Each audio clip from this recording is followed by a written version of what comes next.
தனை கேட்டு நீ நடந்து வரும் அழகை காண பிரபந்த வேதம் தனை கேட்டு நீ நடந்து வரும் அழகை காண என்ன தவம் செய்தனோ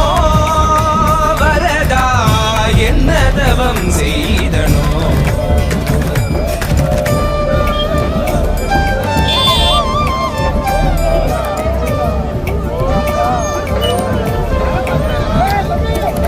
உலகினில் கோபுர தரிசனம் கொட்டையார் கண்டு மகிழ்ந்திட்ட தரிசனம் தேவர் யாவருமே தரிசனம் கண்டிட காஞ்சி மாநகரில் தவமாய் கிடந்திட இந்த மார்புதனில் 3 நாச்சியரை சுமந்து பறந்து வரும் சுந்தர வரதா 2 குடைகளுடன் கருடன் மீதமர்ந்து திருவடி காட்டிடும் கரிகிரி வரதா